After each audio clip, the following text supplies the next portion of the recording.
You don't know what's going to happen. None of the characters do. It can go south very quickly. The darkness is coming for us all. Hey everybody, it's Charlie. We got a brand new preview from Entertainment Weekly about Game of Thrones Season 8, Episode 1, as well as a couple of other details behind the scenes about the rest of the season. So I'll just break this down like a top 10 list. There's a new round of that Fire and Blood book giveaway. All you have to do to enter is be a subscriber and leave a Game of Thrones related comment on the video. What I did was I just broke this down to the really important bullet points because there's a lot of quotes from the actors just talking about how they were crying reading their final script, stuff that's not really important for the actual plot. Starting with number 10, they originally wanted to end the show with a trilogy of movies. Now, Dan and Dave, not HBO. They said that they went to HBO. HBO told them, we don't give a crap about theatrical releases. We only care about serving our subscribers. They barely make any money from any kind of theatrical releases, and they don't earn money from advertising the way traditional networks do. HBO is a premium cable network. They get their money from paying subscribers, so they just want to release content for them so that they'll continue to subscribe to HBO. Dan and Dave clarified that the whole reason behind the movies idea was so that they could do these as big cinematic style episodes compared to what you would see from early season episodes. Like, they've tried to make them more and more cinematic, spend more money, more time filming. That's why it took 2 years for them to make this. They said that they've been filming start to finish, mostly because they spent extra time building the costumes, extra time setting the cameras up,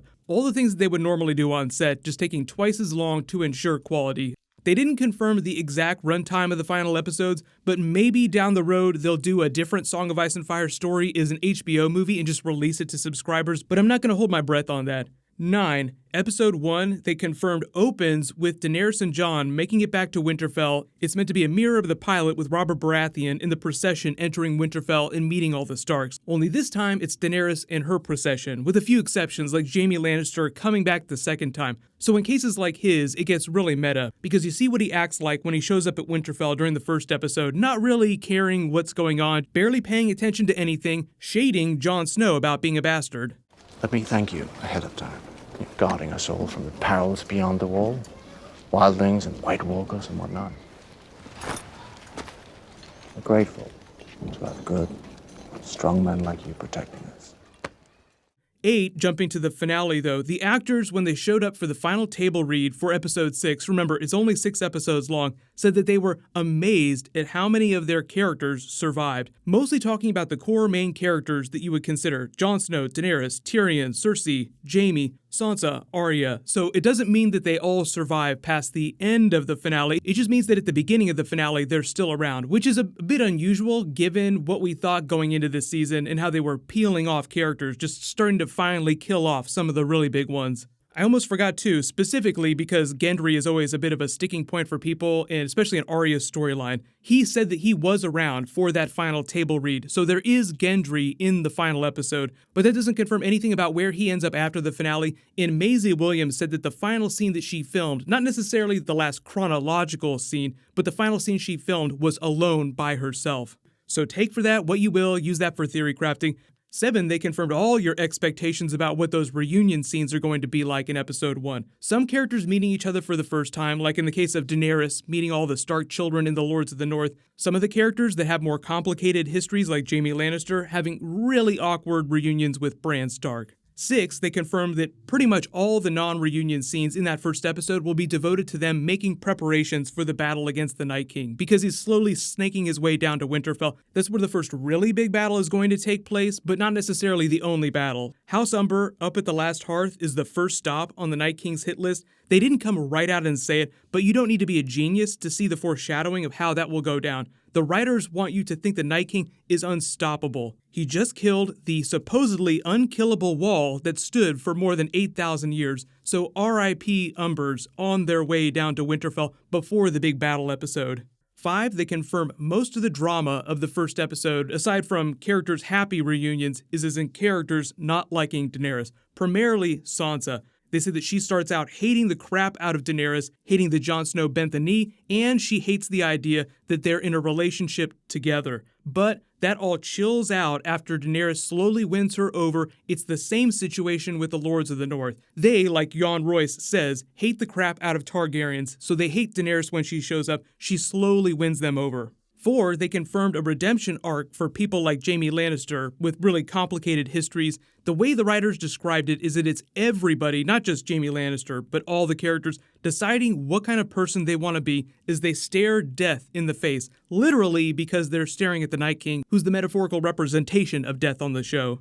But for people like Jaime, it's a bit more of a straightforward path. He's already made up his mind, so it's not like he's incredibly torn over his decision to defend the realm. They'll bring that back around, though, when they make their way back down to King's Landing, and it becomes more of a Starks-Lannisters situation, because you have Tyrion and you have Cersei that's holed up in King's Landing. You can see how badly things might go if Cersei won't give up the throne. Tyrion doesn't necessarily want to kill his family. He still seems like he loves them, so that'll be a much bigger sticking point later in the series. 2, speaking about relationships, everyone, as you would expect, freaks out about Jon Snow and Daenerys' relationship, even before anybody knows anything about his bloodlines or him being a Targaryen. Mostly that the King in the North, the person they put all their trust in, has bent the knee to her. But eventually, as she wins them over, they also chill out about that relationship too. So it sort of flows with Daenerys' arc as she acclimates to all these people up in the North, because even though she's been to the Wall, she's never really actually met with the Lords of the North before. But the whole sex boat situation just is not as big of a deal as you would have expected when they first started dropping those bombs. I think we expected it to be a really big deal, but like they said, the main theme of the season is about all these characters staring death in the face and deciding what kind of people they want to be. So you can understand they have so much to worry about that people just ultimately won't really care who's sleeping with who by the end of the series.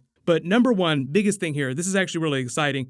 I'm just going to read their quote here. It says, "The drama builds to a confrontation with the Army of the Dead that's expected to be the most sustained action sequence ever made for television or film." They go on, one episode is supposed to be wall-to-wall action courtesy of Battle of the Bastards director Miguel Sapochnik. They're talking about episode 3. That's the first really big battle with the Night King at Winterfell, the third Battle of Winterfell. So you have all Daenerys' dragons, you have all their forces, any of the wildlings that survived and made their way down, every warm body in the kingdom that's not still loyal to Cersei throwing themselves at the Night King. Peter Dinklage says it's brutal. It makes Battle of the Bastards look like a theme park.